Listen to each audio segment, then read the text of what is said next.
The green hair right there. It's greenish. Awesome. First, in leather sounds hilarious. Thank you. But to earlier, you said you didn't really watch too much Dragon Ball Z. Yes. So that means that at the end of season 1 of BBC Abridged, where you make the comment, "Has anyone really not seen this show?"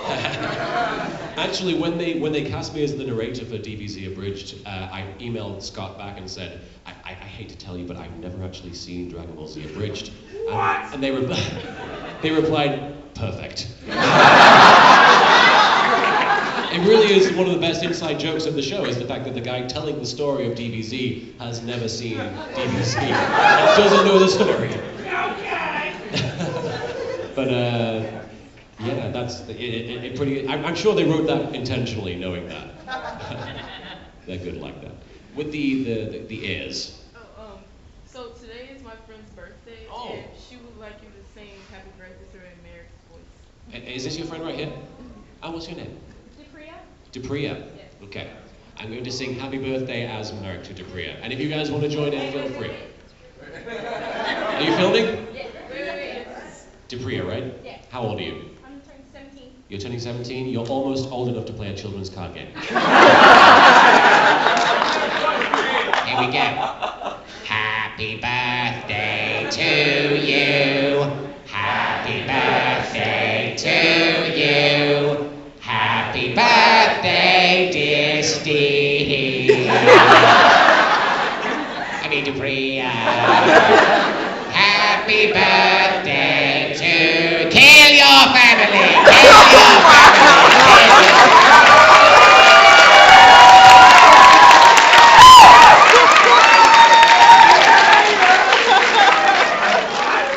What? But yes, happy birthday. I hope it's the sexiest and most evil birthday of your life. You have a question. You've been waiting a while. Yes. Speaking of your other roles that you can and can't talk about, how did you get from doing the comedy show to actual voice acting? Was it kind of a fall into your lap thing, or were you actually...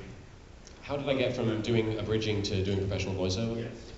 Well, it's kind of a long story, so I'll try to abridge it. I see what you did there.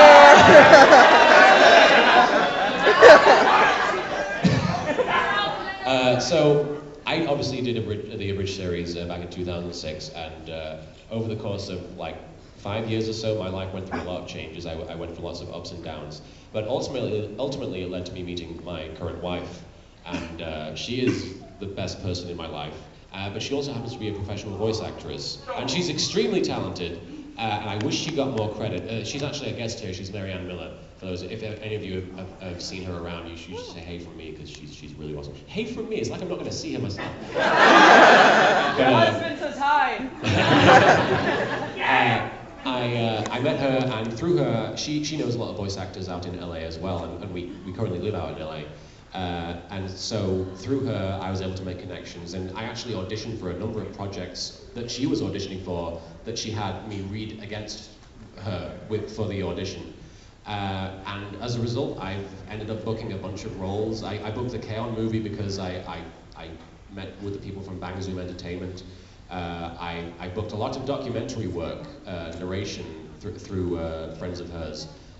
Specifically, I should give props to Erin Fitzgerald, the voice of bloody hell, Chie from Persona 4.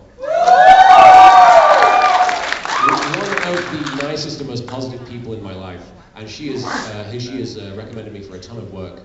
I actually, one of the most ironic things I've ever been booked for is I recorded narration for a documentary on ancient Egypt.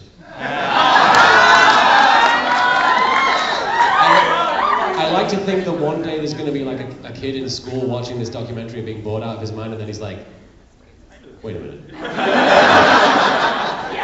Is Marek Ishtar telling me about the history of ancient Egypt? It's the Yu-Gi-Oh! Parody. Pay attention, man. The name of the documentary is something like History of Ancient Egypt. I'm sure you won't be able to find it by searching for it, unfortunately. But it is out there, and I think it's mostly going to be used for like schools and stuff. But it's work, and it's really fun, talking over that footage. But the summation of my story is basically I got the work by meeting people who were interested enough in working with me thanks to my wife. I have to give her pretty much all the credit for that. She is the best thing that's ever happened to me.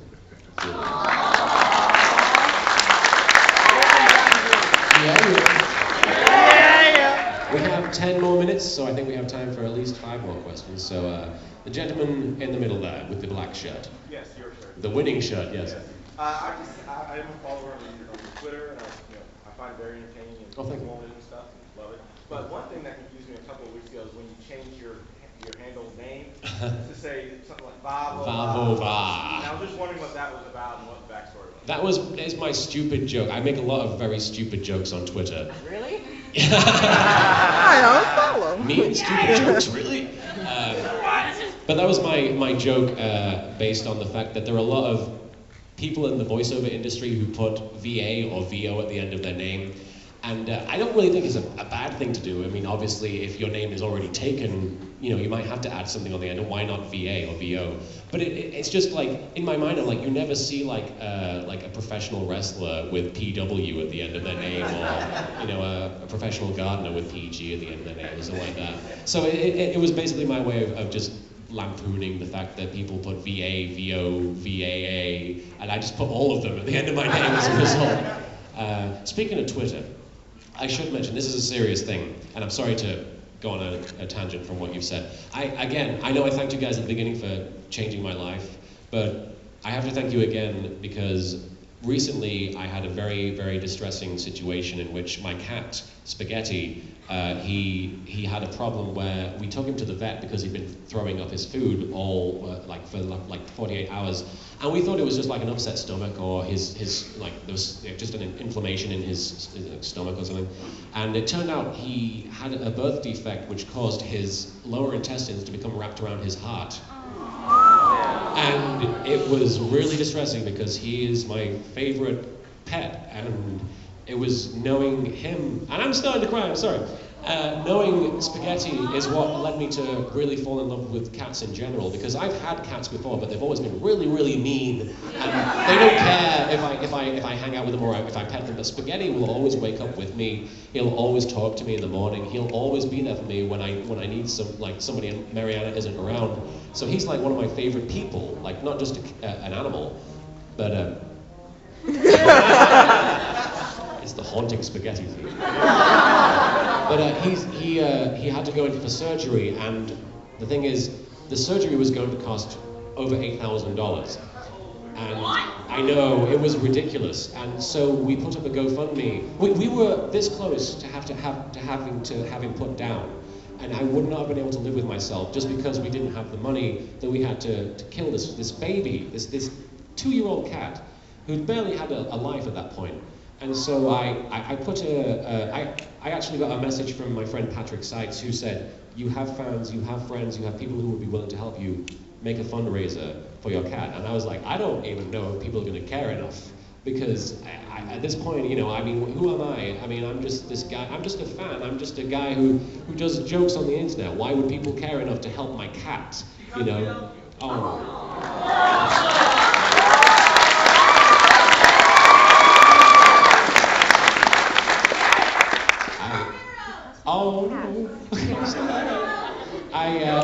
I was sitting with my cat in the medical center, and I knew, like, if this didn't work, we were going to have to come back 2 days later and just be like, yeah, goodbye, Spaghetti.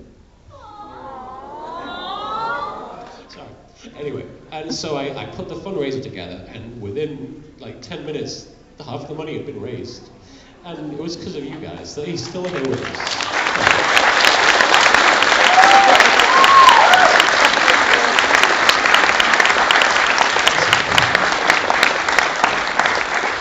So thank you. And I'm sorry I started crying. He's okay. I don't know why I'm upset. Way on the left there. We have time for a few more questions. Do you need a hug? Oh, I do need a hug. Can I get a hug just from you? Because if you all rush the stage, then the fire marshal might have to be brought in. So I will love a hug right now.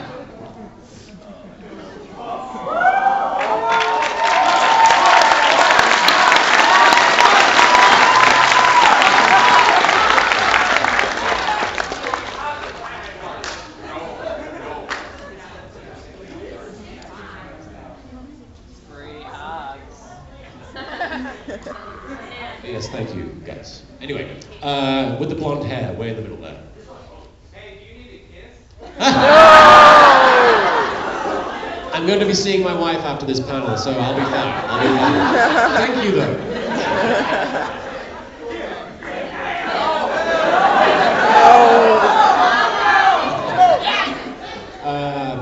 You have like a green, it's like a gas mask.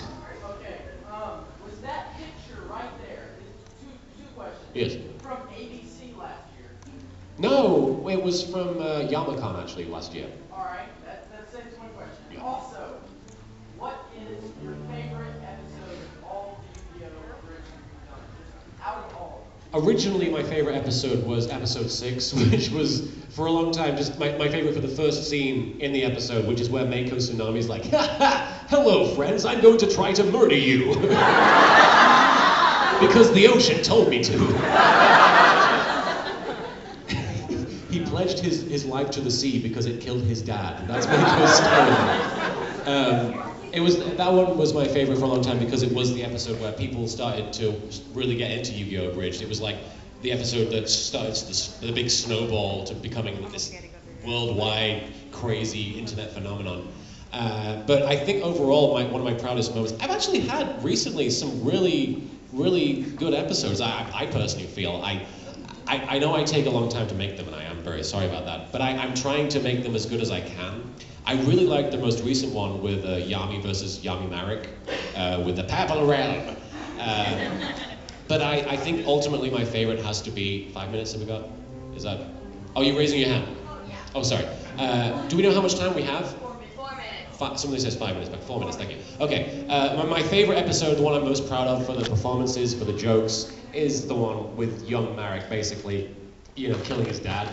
Just because I'm a big fan of that character and his backstory, and I felt like I did it justice in a comedic way. So yeah, I'm a very big fan of that one, with the frigging crabs. Okay, so being made right here, with Purple Eyes is making it. So I think a bridging one is just going to be the one that gets passed from a bridger to a bridger until finally, yeah, right. Finally, the whole series is made by a different abridger each time. I think that's a pretty funny concept, honestly. We probably have time for one more question.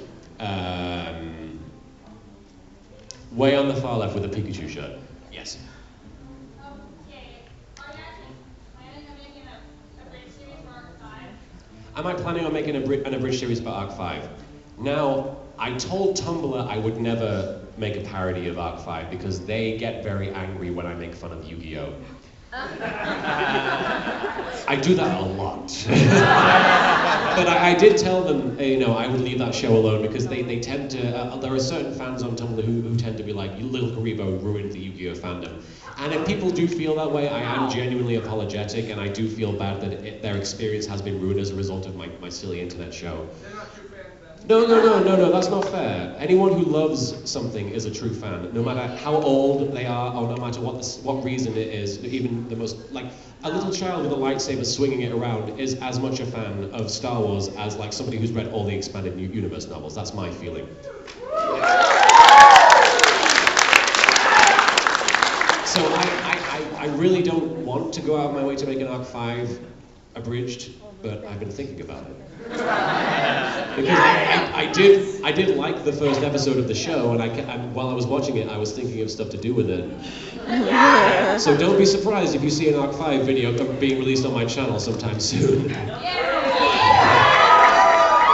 I think we have to wrap things up, but thank you so much for coming to the convention, and thank you so much for